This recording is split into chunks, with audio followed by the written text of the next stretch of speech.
I'm Heather Pierce Giannoni, and you are watching the Fitelligent channel. So imagine this. You've decided, that's it, I'm gonna get in shape, I'm gonna be really good starting Monday, I'm gonna eat really healthy, nothing but salads and grilled chicken, I'm gonna go to the gym every single day, and you start off, you're doing really well, until what happens? Sugar cravings.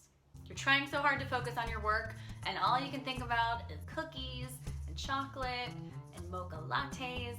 I have totally been there. Those sugar cravings are just screaming at you. So what do? Do you just keep on pushing and push through the willpower to avoid those sugar cravings and try to shut them up? You could. That can get kind of tiring after a while. Another thing you can do is put a couple of things in place so that you can ditch those sugar cravings, or at least reduce them so that they're just whispering, not screaming at you. So here are 3 things that I like to do to reduce my sugar cravings. Number 1 is get more sleep. So sugar is like a pure form of energy. As soon as you eat anything with processed sugar or honey or maple syrup or any kind of baked goods or sweets, you get an instant rush of energy. Unfortunately, it is a low quality energy, meaning you get that spike of energy and then you get that sugar crash where you crave more sugar or you crave more caffeine to bring you back up again. So when you're not sleeping enough, your body's gonna crave more sugar because it's like, give me energy. I notice that whenever I get a bad night's sleep, all I can think about are baked goods and chocolate. So how do you fix this in the medium term? Go to bed a little bit earlier. And if you need an immediate fix, give yourself a nice little cat nap and see if you still have those sugar cravings. Number 2, eat naturally sweet tasting foods. So as humans, we are wired to crave sweet flavors. There's nothing wrong with that. The great thing is that there are plenty of foods that naturally have a sweet flavor. Of course, any kind of fresh fruit or things like carrots or root vegetables, things like sweet potatoes, winter squash, all have a really lovely sweet flavor when you cook them. So I like to make sure I have some sweet tasting foods in my diet every single day. One of my favorite things to do is to have a nice cup of carrot soup or the butternut squash soup that we made recently on the Fitelligent channel. I'll have a little cup of that right before lunch with whatever else I'm eating. Or if you want a really sweet treat, I like to keep some peeled frozen bananas in my freezer, and when I'm craving something like ice cream or something really sugary, I just put one of those frozen bananas in the blender with a little bit of almond milk and whip it up, and you've got yourself a nice banana ice cream, and it totally hits the spot. And number 3, make sure that you're eating enough fat and protein. So again, we need balance in our diets, and if we don't have that balance, we're gonna crave something to throw us back into balance.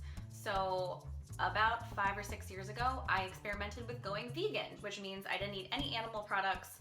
I had really not much protein except for some beans in my diet, and I was really scared of eating anything that had fat in it because I thought it was bad for you. Going vegan did some great things for me for a little while, like it got me to eat a lot more vegetables, but it also did 2 other things. First, it made summer barbecue season really sad. Try smelling hot dogs on the grill when you're not eating any meat. It's pretty depressing. You're like, well, I guess I'll just have that bean salad again. And the other thing it did is it gave me crazy sugar cravings. I would run and get muffins for breakfast all of the time, which I never used to do before.